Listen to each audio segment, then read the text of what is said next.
Iron Supporting Food Banks collects food and cash donations for needy families in WHUMUN Borough and beyond. Please consider making a donation via their Just Giving page, the link for which you will find in the description section of this stream. Come on, you Irons! West Ham are massive, everywhere we go! West Ham are massive, everywhere we go! Everywhere we go! West Ham are massive, everywhere we go! West Ham are massive, everywhere we go! Everywhere we go! Good afternoon, ladies and gentlemen. Welcome back to the West Ham Massive. Thanks for joining us. Please, as I always ask you to do, don't forget to like, comment on and share this stream to your socials. Subscribe to the YouTube channel if you're new around here. Hit the bell icon for alerts and new content.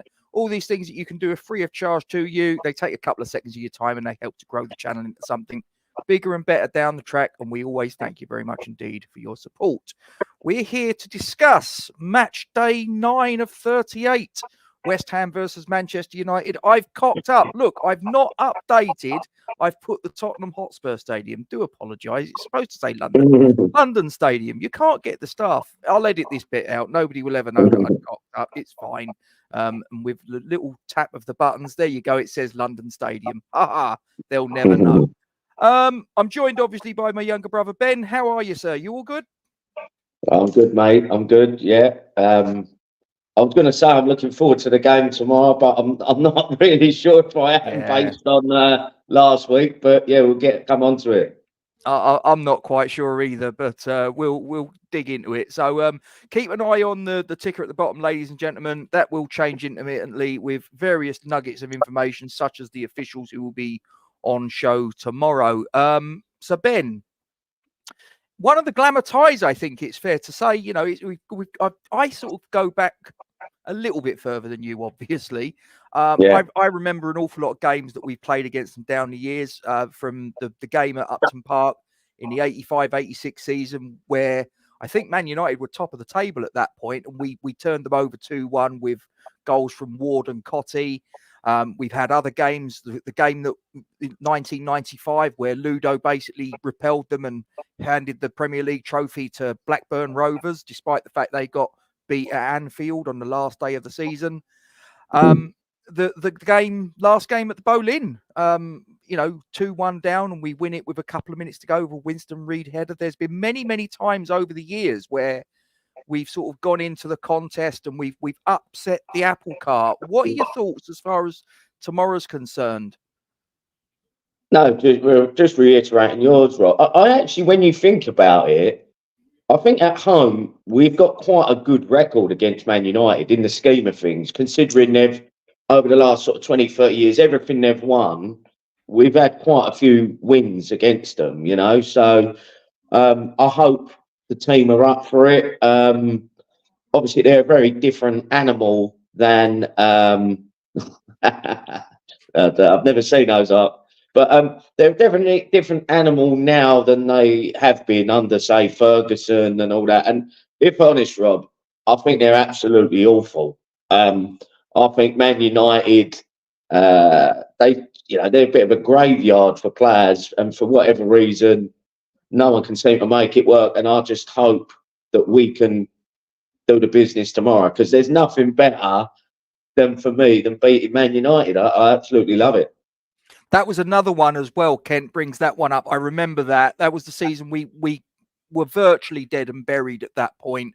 And our relegation was assured the following season with a defeat at Highfield Road against Coventry. I remember this, Kent. But they were going for the title pre-Premier League. This was the last season before the Premier League came in. Kenny Brown, I'm sure it hit his shin. I'm not too sure he knew too much about it. I think it was a clearance from Gary Plowlister that he just hit on the full and it flew past Peter Schmeichel. That was another one.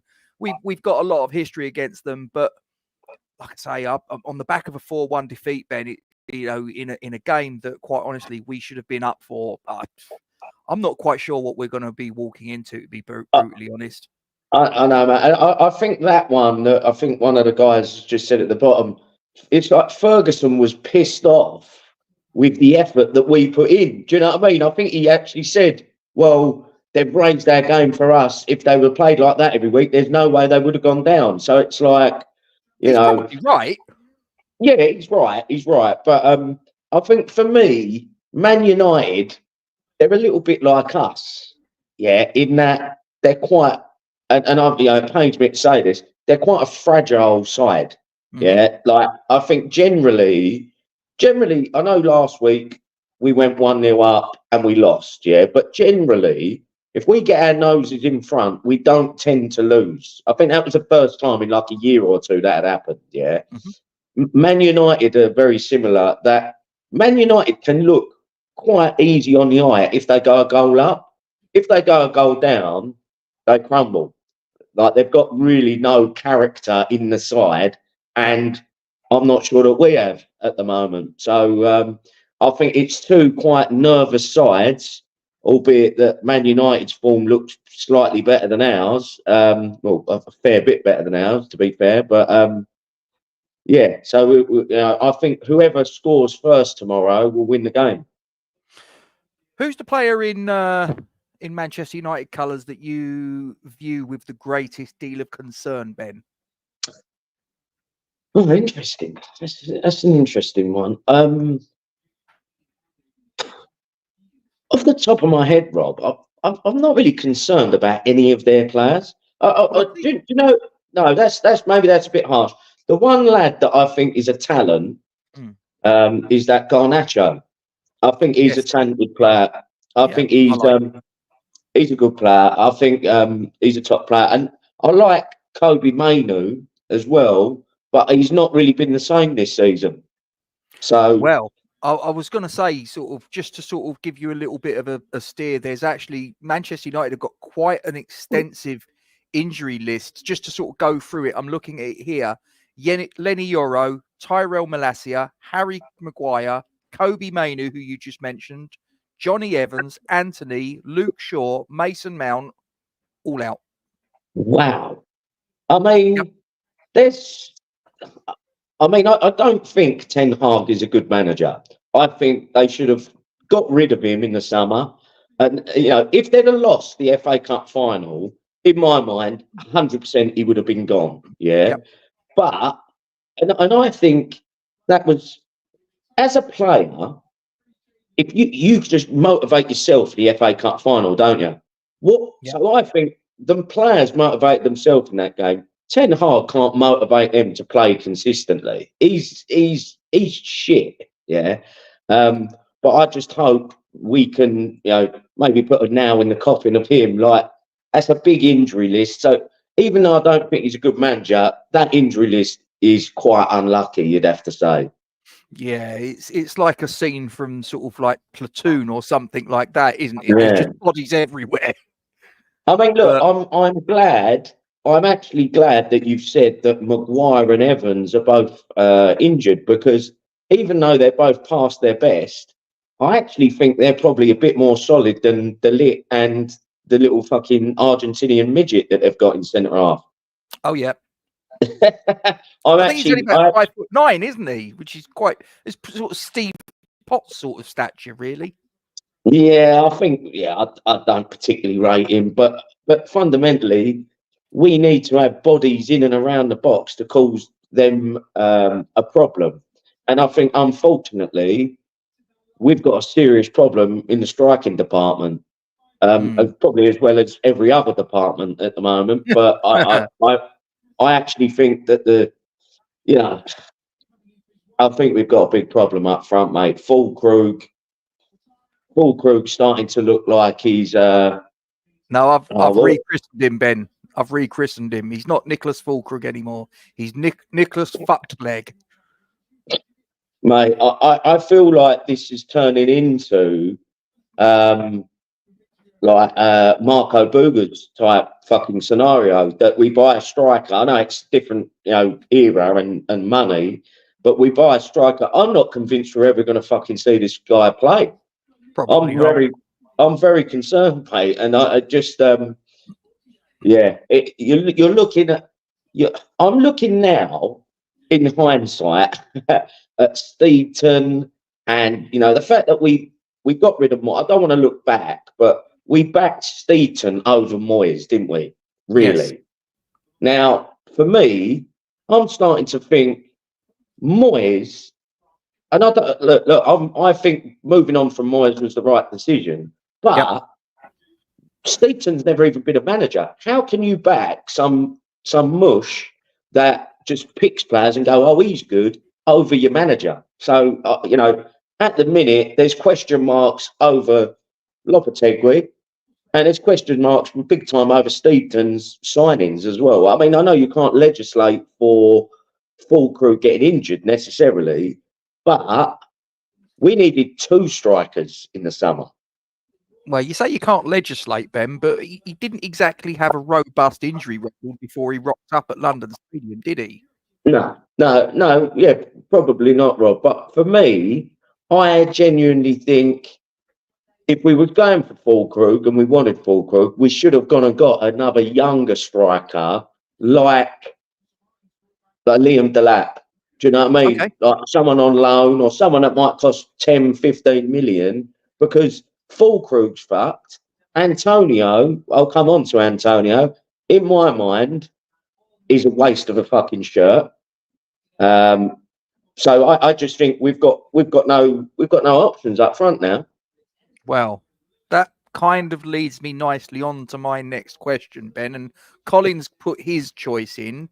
Tell me your 11. Okay, well, I'm going to stick with Areola in goal, but I think there's serious fucking question marks over this guy as well. I didn't see all the Spurs goals last week, I'll be honest with you, but from what I hear and what I've seen, I think he's a decent shot stopper, but he seems to be getting done at the near post quite a lot, which that's a fundamental for a goalie. And what I think, Rob, his kicking actually puts us under pressure.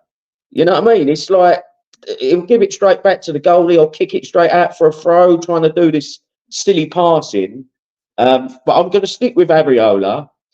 I am going to make a change in the back 4, but I'm going to go. I'll start left, but Emerson stays in. Yeah. Okay. Tadibo and Kilman. I think you need a settled partnership. They're both, they look good against Ipswich. I like Kilman. I like Tadibo. I want to keep them together, but I'm going to put Mavropanos right back. Yeah. Okay. I'm going to, because I think he's got the power, he's got the speed. I think he's a decent footballer. He'll be a threat at set piece. And I haven't been impressed with Wan-Bissaka, right? Okay.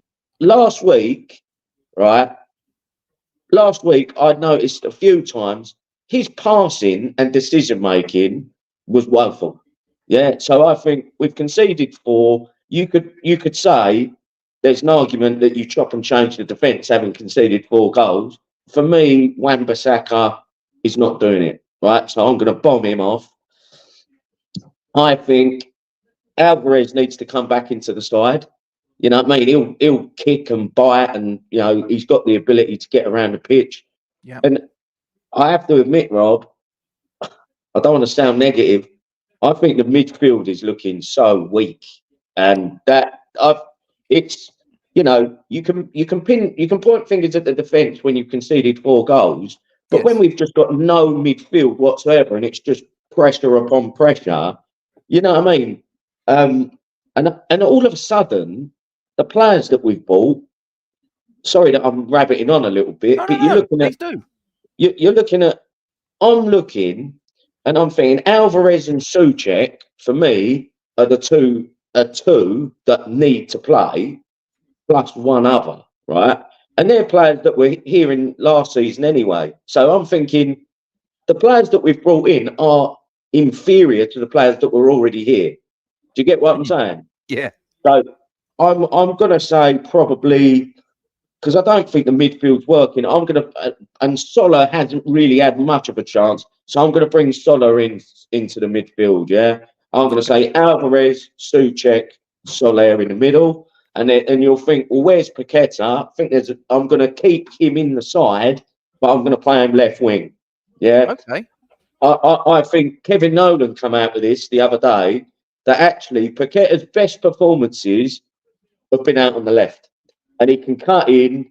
I think in the middle, he's too much of a luxury. So in my mind, he's either a left wing or I don't even play Paqueta. So you wouldn't play Somerville?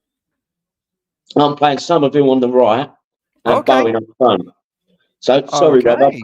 I've gone round the houses there, but yeah, I've got a No. midfield three of Souček, Alvarez, Soler, Paqueta wide left, Somerville wide right, Bowen up front.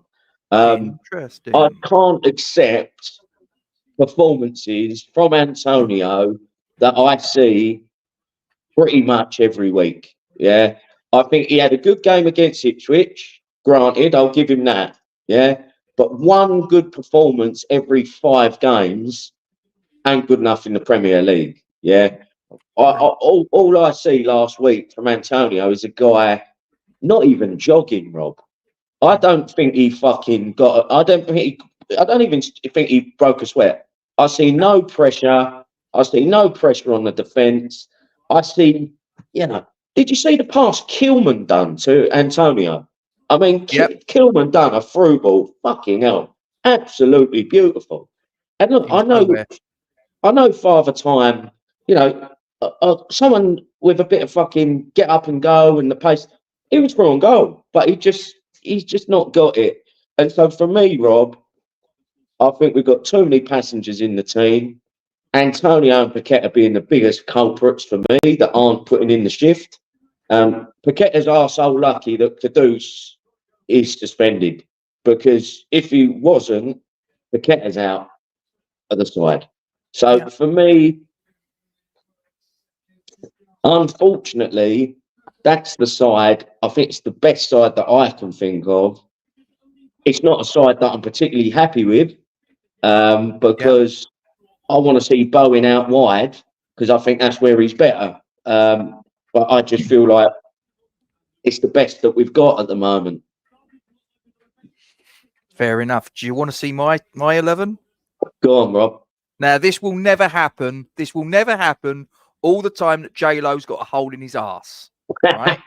What I'm about to put up, I don't expect this team to see the light of day tomorrow, ladies and gentlemen. I can't lie. But this is going to cause a little bit of consternation. This is going to cause a little... Possibly there'll be some people that will agree, and there'll be a lot of people that will look and go, he's lost his fucking head. But this is my 11. Have a look at that. That's what I'd go with. I'd drop Areola, because I think he's got an alarming habit of conceding goals at the near stick, right? Yeah. I would keep Wan-Bissaka. I understand what people are saying, but I don't think I would yet pull him out of the starting 11. So my back four would be unchanged. Alvarez has to come in. Yeah, and also, Rob, the fact that he's playing Man United, you think he'll have that extra bit of motivation to go out there and give a good performance. So I understand that. Yeah. Somerville on the left. Bowen, I wouldn't move him. I'd leave him on the right. Yeah. Souček, he's a warrior. I don't think he would be the person that I'd pull out of the firing line. It'd be Paqueta. But you probably noticed who I've replaced him with, ladies and gentlemen. Yes, I would replace him with Andy Irving. I don't suspect that J-Lo will. I don't suspect that Andy Irving will start tomorrow's game at all. But I would put him in there if I was picking it, because I just think whenever he has been given an opportunity, limited though they've been, he's never let the team down. Down. Carlos Soler, I know what you were saying about sort of giving him an opportunity, Ben, but when he's come on, all he's done is get booked and argue with the fucking referee. That's it. Right. Yeah. No, I'm with you. If I'm honest, Rob, Irving, I've not considered him because I actually haven't seen a minute of him play football. I'll be straight with you. I've not really seen what he's capable of. What I will say, Rob, is you know my thoughts on our youth. If Freddie Potts was in the squad, he'd be in the team. Oh, 100%. Yeah, I think it's maybe the right thing. He's out on loan, honing his craft, but we're very light in midfield. Yeah, I think Irving would give us a little bit of He'd fight. He wouldn't sort of roll over and have his tummy tickled. He's not got that sort of, he's got in the Premier League. He sees it as an opportunity, and I think he'd grab it. I really do. Like I say, I'm not saying he will play tomorrow.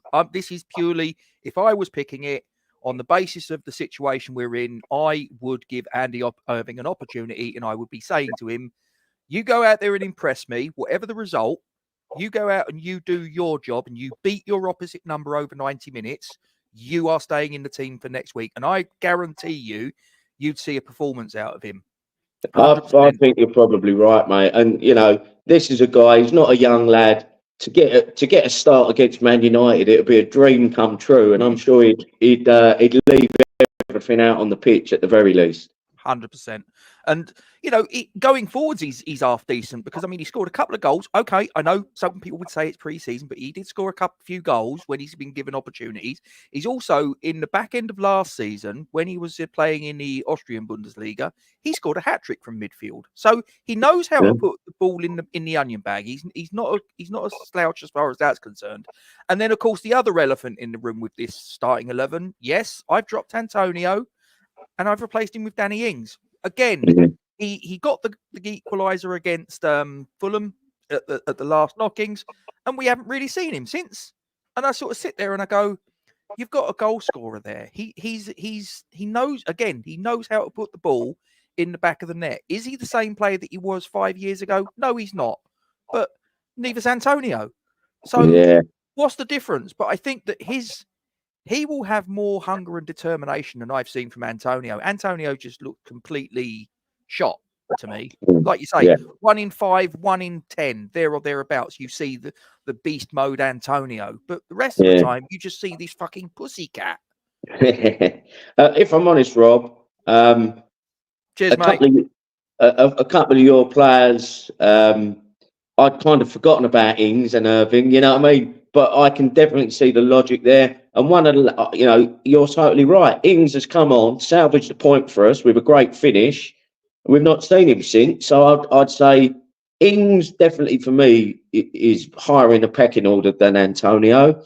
And one of the lads someone that no one's mentioning, one of the lads just mentioned here, Luis Guilherme. We spent 20 million on this lad that give us a bit of excitement because, quite frankly, there's not been any, is there, this season? The Ipswich performance was good, but then we followed it up with a shocking capitulation against our biggest rivals in the league, really, for me. So, something needs to change. And look, at the end of the day, I think I want to give Lopetegui a good chance, but if we see the same lineup tomorrow and we get beat, which I think we will if we carry on with the same team, then he's under severe pressure, mate. And look, I want to give him a chance, but there's some good managers out there, mate. Graham Potter would have been my top pick for the manager's job, right? If he's still available and Lopetegui's just not doing it, then I think there's a chance that they might pull the trigger. I definitely don't want Mourinho, that's for sure, who someone's linked us with. But look, I want us to turn it round. We have got some good players in the squad, but we're low on confidence. So hopefully we can get the points tomorrow and start moving up the table. Just supposing your 11's the team that plays, Ben, which is the key player for us? Considering our weakness, I think it's Alvarez. I think Alvarez he's a leader. He can get around the pitch, and I think he can inspire some of the other players. I want to see him in the side and putting in tackles and driving the midfield forward, because I think that's been severely lacking. Yeah. Well, do you know what? If my 11 took to the pitch, I'm going to say the key man is Andy Irving, because I think he would have the hunger, the determination, the bite. He's a sort of like, he's a Scottish fighter. He'll get out there and he'll ruffle a few feathers. And I think he could be the difference if my 11 played. Like I say, I don't for 1 minute suspect that Andy Irving will start against Manchester United. I repeat, that's my 11. But if my 11 did take to the pitch, I think he'd be the key man. But also as well, Rob, I think with Kudus being out, this is a real great opportunity for Somerville. He's looked good when he's come off the bench. I've always rated him, and it's a big game for him against Man United. And I think if he starts, he's going to score. I can see Somerville getting, sticking one in the onion bag tomorrow. Before we get into score predictions, Ben, just obviously because we haven't really spoke about too much about the game last week and various rumours. I've deliberately tried to avoid talking about it. I'm not going to talk about the match so much, but what do you make of, obviously, and this has been something that's been bubbling away for a while now, and I just wonder if there's a little bit of dissension in the ranks. Obviously, against Brentford, Kudus was hooked at half time, and there was some comments that the head coach came out with. There's obviously been the sending off last week where he lost his head, Kudus, for whatever reason, whether it's, he's playing out of position, he's frustrated, he's this, he's that, or we were getting beat and he was pissed off with that, or whatever it was, the red mist descended and he just tried to, I felt so sorry for Van der Ven and Richarlison, though, the way that they sort of fell down. I thought that their face had been caved in, the pair of them, but, they seemed to be fine afterwards, but never mind. How concerned are you, Ben, that all is not well behind the scenes between the head coach and one of our star players? Rob, it's difficult to know what's going on. I think for me, having watched the game, especially the first half last week, Kudus and Bowen were amazing. Yeah, they were really pulling us through. But they were the only players that really showed anything. I think Kudus is more frustrated with the rest of the team than the manager. I think he's looking, and Kudus is a grafter, mate. He's constantly running, trying to hold people off. He's knocking his pipe out. And I think he looks around the team and he looks at Antonio, Paqueta, some of the other players in midfield, just not really putting in the effort. And I think he's more frustrated with his teammates than the manager. And the fact that we're getting beat, you know what I mean? But yeah, he lost his head, but at least he's trying to show a bit of passion. So look, at the end of the day, it's a shame he's out, but like I say, it's a chance for Somerville to shine now. So I hope he can take the opportunity. So one of the questions, that's Daniel's come in, and he mentions Xavi as first choice for his first choice as the head coach. Now, I'll be honest, I think he would be a very good coach for someone. I'm just not quite sure. Number one, that he'd come to West Ham. Number two, I'm not quite sure that with the composition of the squad that we've got and their skill sets and all the rest of it, that actually he'd be suitable, if that makes sense. Yeah. That's just my opinion. I think he would be a great fit for another club with a different set of players. I'm not too sure this is the one. What say you, Ben? What, Xavi? I probably not, Rob. I think, look, I want Lopetegui to succeed, and I think we need to give him a bit more time. Mm-hmm. But if he doesn't, that's kind of telling me that we're not a good fit for these fucking Spanish managers. Do you know what I mean? Mm-hmm. Or, we've had Pellegrini. I know he's not Spanish, but you get what I'm saying. Yeah, those Latin style. So Pellegrini didn't work. I don't, Lopetegui doesn't look like it's working at the moment, but we need a miserable fucking Scot. That seems to be our best fucking strategy. Let's see if Ferguson fucking. I was about to say back. Fergie, get him out of retirement. What's the worst that could happen? I mean, Rob, the manager situation. Pending tomorrow's game, maybe we do a separate show on the manager, and see what the options are if the trigger's pulled. Because look, if we roll over tomorrow and get beat, that's a different. There's a bigger chance that we might be looking for a new manager. Give us your score prediction, Ben. Oh God, here we go. Well, look, I'm never going to fucking predict that we're going to get beat, so I'm going to say 2-0 and Somerville with a brace, and he kickstarts our season, and yeah, we move forward with some real positivity. But that's just me. Yeah. There is actually a poll. I probably should have mentioned this, but I'm sure you guys have realised on the YouTube channel there is a poll. I've asked the question: West Ham v Man United, home win, away win, score draw, no score draw. I am about to end the poll, and it is currently the winner is away win with 44% of the vote. So that's a shame. And I think these are two teams that are bang average, if not sort of verging towards poor at the moment, certainly in terms of their current form. Yeah. And I don't think that there's any way that either team could say that they're a clear favourite over the other. I think this is going to be two teams that cancel each other out. I don't see either team being able to keep a clean sheet, but I don't really see that either team has the ability to massively overwhelm the other. And if they do manage to get an advantage, it'll only be by one goal. I think this is a 1-1 draw, mate. I really do.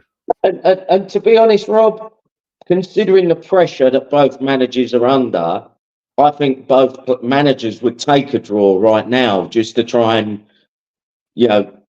get a bit more stability in the ranks. So, look, I hope I'm right and we get the 2-0 win. But, my God, we need to fucking liven up, mate, because there's been glimpses of positive play, but, Lopetegui needs more, mate. So he's got to pull it out the bag. Yeah, absolutely. Well, we've got another, 22 hours and 56 minutes until the game kicks off.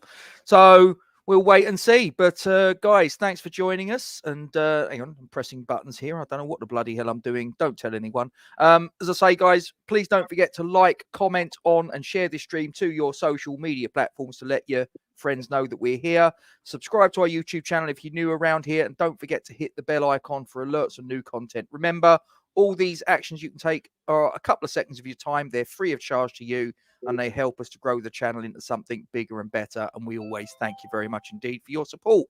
We're going to disappear. Come on, you Irons. And don't forget to give your support to the Iron Supporting Food Banks charity. We will see you next time. Iron Supporting Food Banks collects food and cash donations for needy families in Newham Borough and beyond. Please consider making a donation via their Just Giving page, the link for which you will find in the description section of this stream. Come on, you Irons. West Ham are massive, everywhere we go. West Ham